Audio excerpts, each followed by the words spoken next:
Salam Indonesia. Salam Indonesia. Pemirsa yang saya cintai, kita bertemu kembali dalam acara podcast sebagai usaha mencintai dan mempraktekkan Pancasila. Kami di Lembaga Nusantara Center bekerjasama dengan Foko dan Pusaka Indonesia, sebagaimana telah diikuti oleh 45 teman-teman yang aktif dalam kelas konstitusi, terus mengelolakan ide dan gagasan Pancasila dalam banyak hal, yang salah satunya hari ini kebetulan melanjutkan ide-ide sebelumnya. Dan telah hadir di antara saya dan teman-teman, sebelah kiri adalah Cak Rohim Al-Indonesi nama lengkapnya, musisi yang produktif menciptakan lagu-lagu perlawanan. Dan di sebelah kanan saya ada Bang Hatta Taliwang, politisi sekaligus Direktur Eksekutif Soekarno-Hatta Institute. Sebelum kita diskusi dengan Bang Hatta, kita akan mendengarkan dulu beberapa syair dan beberapa petikan gitar dari Cak Rohim agar podcast kali ini berbeda dengan podcast sebelumnya. Silahkan Cak Rohim kalau ingin menyanyi dan menyampaikan pesan-pesan khusus lewat lagu agar pemirsa bisa mendapatkan kenyamanan dan kebahagiaan. Tapi sebelumnya, saya mewakili teman-teman dari lembaga itu mengucapkan terima kasih kepada kalian yang telah like, share, dan komentar di dalam video-video yang telah kami unggah di YouTube. Cak Rohim, silahkan. Harapannya, apapun profesinya, dari manapun asalnya dan tinggal dimanapun keberadaannya, selagi masih menjadi bagian dari kategori tukang dan kuli, semoga setia menjalankan peranannya sesuai dengan peran fungsinya. Ayo ditata-tata di paduban lainnya, jadi rumah tukang dan kulinya bekerja sama-sama sesuai tugasnya, kumpulkan bahan memasangnya.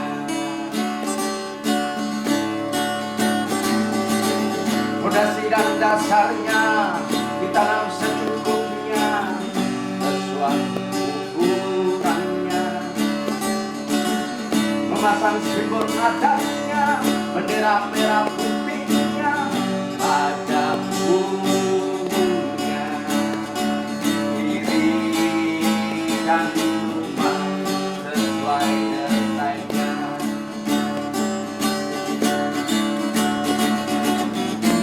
Tukang dan kuli terus berkarya,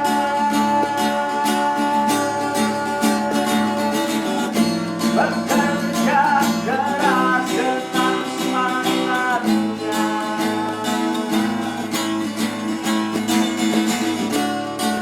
Keringat dan jiwa ditaruhkannya demi sebuah kehormatan. Tukang dan kuli wujudkan mimpi, tukang dan kuli raih prestasi untuk negeri.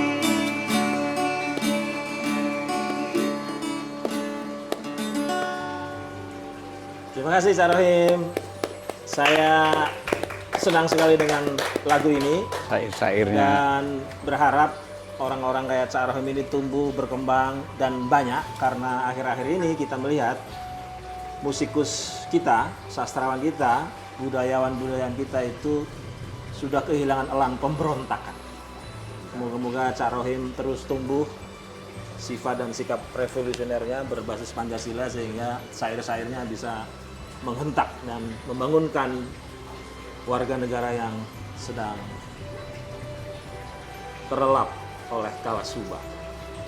Teman-teman yang berbahagia, hari ini kami kedatangan Bung Hatta, Pak Hatta, Pak Bang Hatta, Mas Hatta. Taliwang. Beberapa kawan memanggilnya begitu. MHT. MHT juga singkatan dari Muhammad Hatta Taliwang.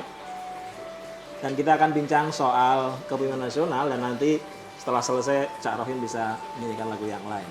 Selamat datang. Ya, terima Saya kasih. ingin memanggilnya Bung Hatta aja biar seperti Bung Hatta dan Bung Karno.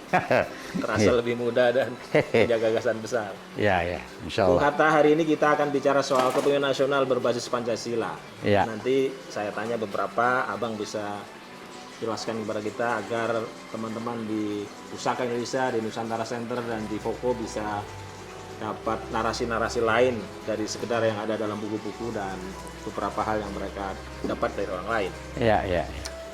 Pertanyaan saya pertama begini, Bung Hatta. Ya. Orang banyak yang memimpikan hadirnya pemimpin bermental Pancasila, berbasis konstitusi yang intinya adalah dia melindungi segenap tumpah darah Indonesia. Mengapa orang merindukan itu kira-kira, Pak Hatta? Ya, kalau di konteks yang sekarang, terima kasih ya atas undangannya ini. Ya, sama-sama. Dalam konteks sekarang tentu karena ada masalah di realitas gitu yang dilihat. Pancasila ini sebuah filosofi, ada yang menyebut juga ideologi yang diterjemahkan dalam konstitusi. Itu realitasnya jauh daripada apa yang terjadi dengan masyarakat kita. Realitasnya kita hidup dalam sebenarnya sistem, terutama di ekonomi lah ya, sistem kapitalisme lah, yang mengeksploitasi sumber daya alam, yang mengeksploitasi manusia dan lain-lain, dan boleh dibilang juga tidak bernapaskan ketuhanan, tidak bernapaskan kemanusiaan yang adil. Itu yang terjadi di realitas masyarakat, terutama praktek-praktek yang dilakukan oleh kepemimpinan ya di tingkat elit maupun di tingkat menengah dan sebagainya. Itu jauh sekali dari apa yang jadi impian, obsesi para pendiri bangsa kita, Bung Karno, Bung Hatta, dan sebagainya, itu tentang Indonesia yang mereka harapkan. Kalau boleh tahu, kenapa realitanya menjadi jauh dari konstitusi, jauh dari Pancasila? Iya, karena kita sudah terlalu jauh berenang dalam sistem kapitalisme ini. Terutama boleh dibilang setelah penjatuhan Soekarno lah ya. Di mana kita sudah tahu bahwa setelah Soekarno itu semangat atau jiwa atau ideologi kapitalisme itu merasuk ke dalam sistem kehidupan. Ya, dimulai dengan masuknya misalnya di Undang-Undang Penanaman Modal Asing. Itu sebagai sinyal awal. Atau sebelumnya juga sudah ada upaya-upaya itu dilakukan lewat cuci otak beberapa orang atau ya orang kita lah yang belajar di barat sana, dan mereka membawa semangat, jiwa, ilmu dan sebagainya soal kapitalisme ini. Bang, kenapa kita tidak merasa punya antisipasi menghadapi itu, menghadapi arus deras ilmuwan yang balik membawa ide lain, menghadapi penjajahan baru? Kenapa kita tidak siap dan tidak punya alat tangkalnya menurut Abang? Ya, pertama mungkin ya pemahaman operasional daripada ideologi kapitalisme ini kurang dipahami oleh masyarakat waktu itu, oleh intelektual kita. Mungkin dianggap ya sesuatu yang katakanlah modern dan sebagainya, itu yang membuat orang terlena.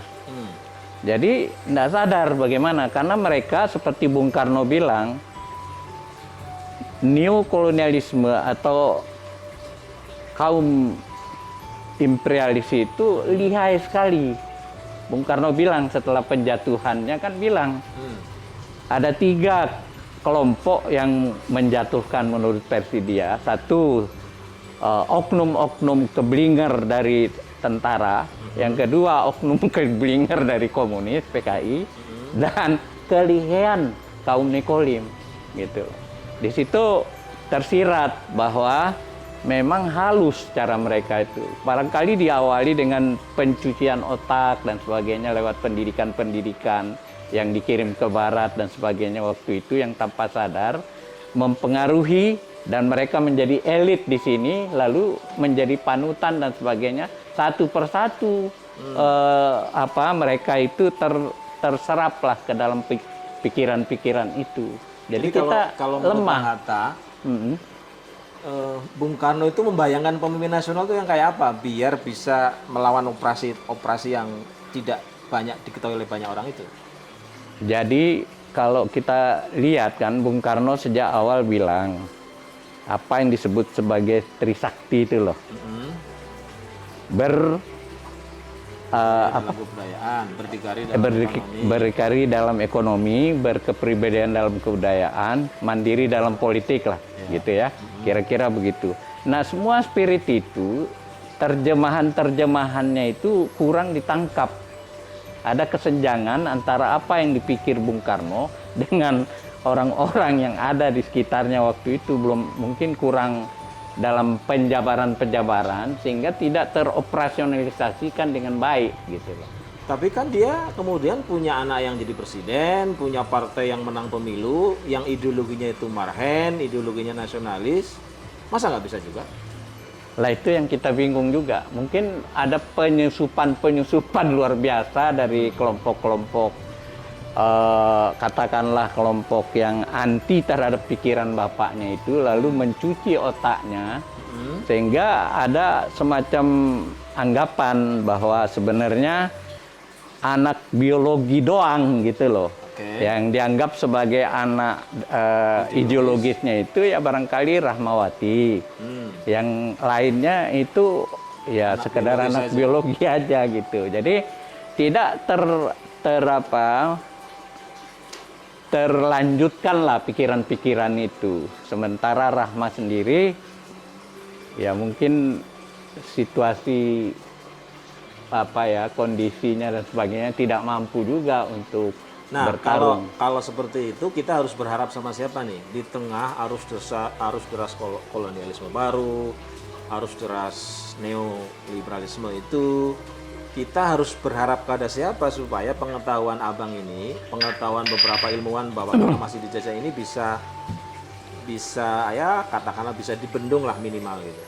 Iya, saya mengapresiasi apa yang dilakukan oleh Nusantara Center ini dan kawan-kawan dari Pusaka dan sebagainya ini ya untuk melakukan semacam pendidikan, sosialisasi dan upaya-upaya itu untuk menjaga spirit dari apa yang disampaikan oleh pendiri bangsa gitu loh. Jadi kita harus percaya pada diri kita sendiri untuk melakukan itu. Kita tidak bisa lagi berharap pada siapa, pada lembaga apa. Ya, dari sekumpulan segelintir orang seperti juga ketika kemerdekaan ini dulu dirintis juga oleh hanya segelintir orang. Jadi minoritas-minoritas kreatif dalam konteks untuk berjuang kepada penegakan hidup secara Pancasila dan termasuk di dalamnya juga kembali atau menggunakan Undang-Undang Dasar 18 Agustus 1945 itu adalah upaya-upaya kita untuk tetap menjaga, memelihara dan untuk mengaktualisasikan pikiran-pikiran para pendiri bangsa itu gitu. Kalau di persentase Bang, kira-kira challenge kita ini berapa persen agar arus balik perlawanan itu menang? Ya tergantung dari benturan-benturan besar yang bisa terjadi atas situasi ini.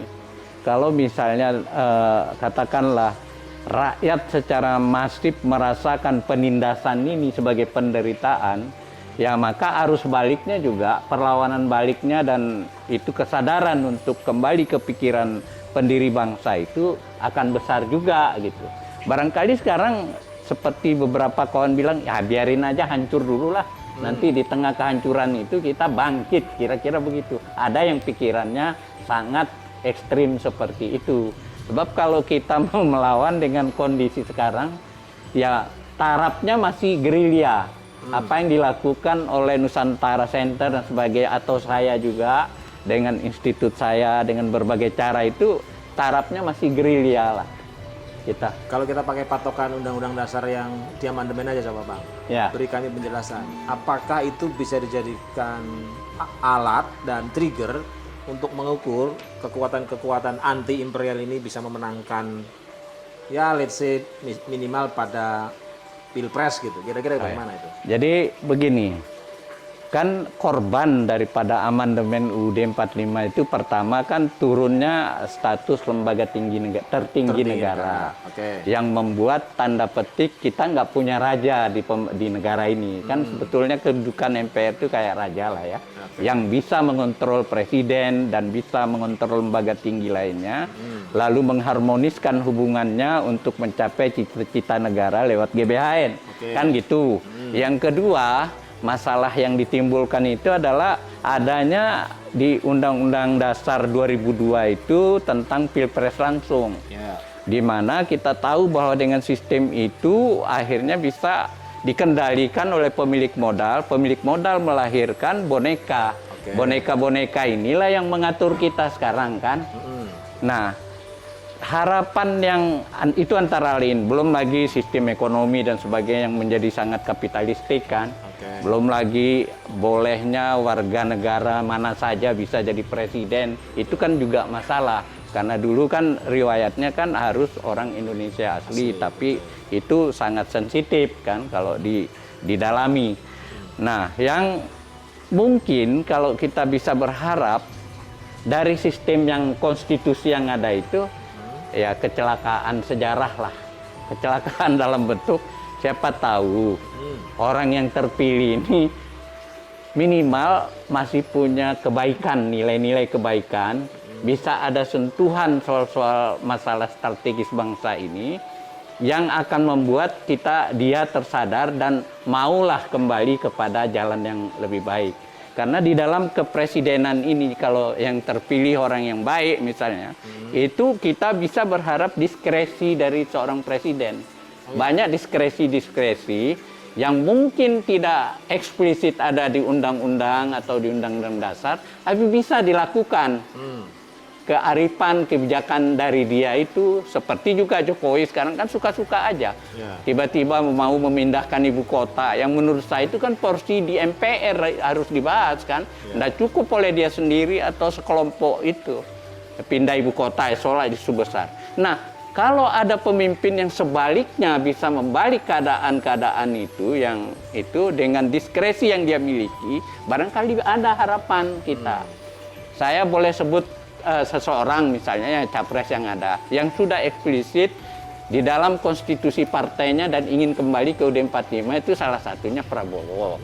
Nah, soal itu barangkali kalau beliau yang terpilih barangkali ya ada ketukan hati sesuai dengan konstitusi partainya ingin UUD 45 yang asli gitu.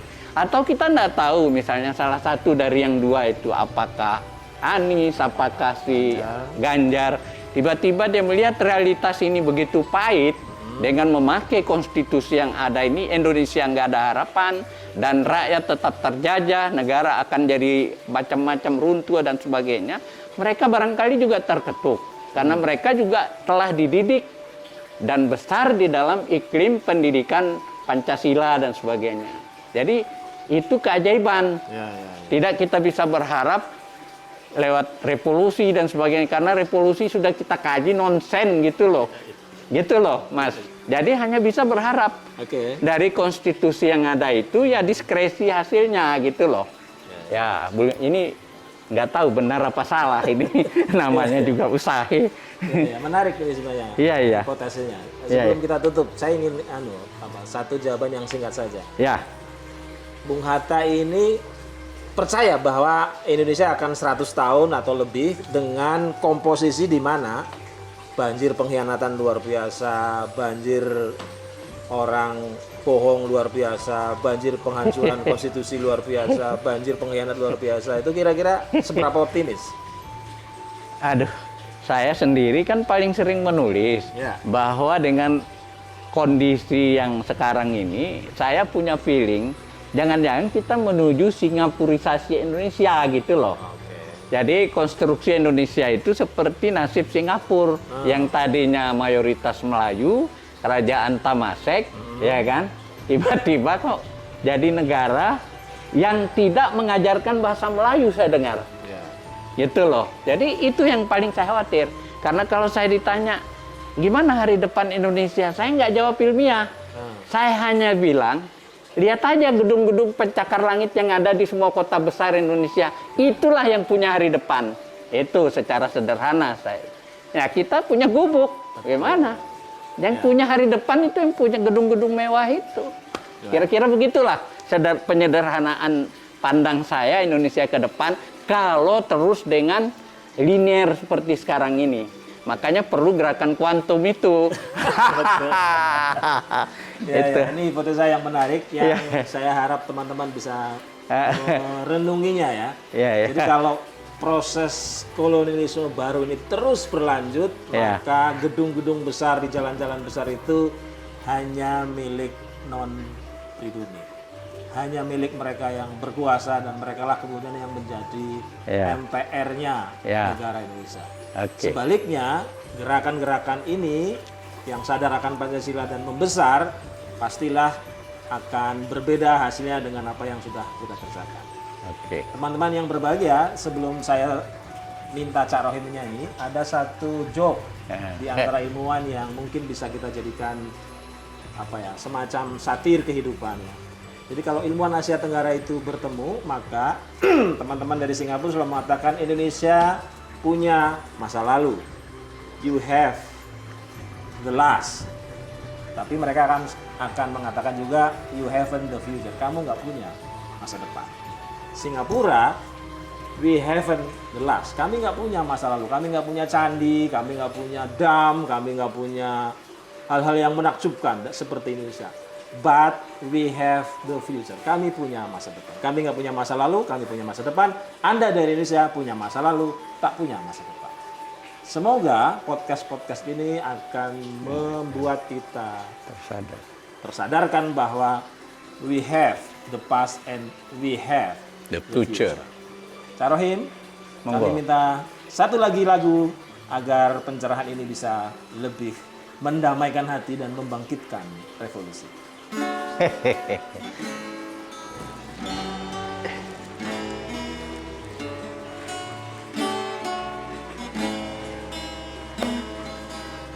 Sakti adalah solusi tegaknya negeri ini.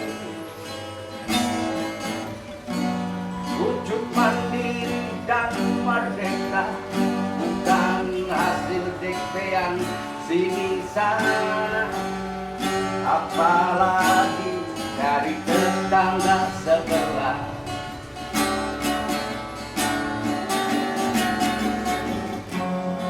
Untuk itu kaum penghuninya harus menata dan mengelola potensi yang sudah ada untuk mewujudkan cita-cita pendiri bangsa.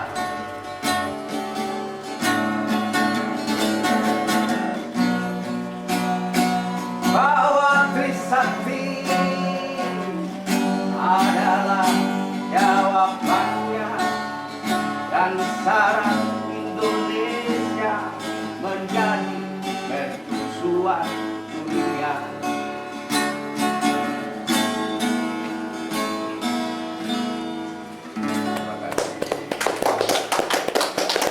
Terima kasih Cak Rohim, terima kasih Bang Hatta. Pemirsa, jangan lupa like, subscribe, and share. Sehingga Anda semua membantu kita melakukan pencerahan dan pendalaman hal-hal yang bersifat Pancasila, hal-hal yang bersifat Indonesia, dan kebangkitan kita semua. Terima kasih untuk semua dan salam Indonesia. Salam Nusantara, salam Pancasila.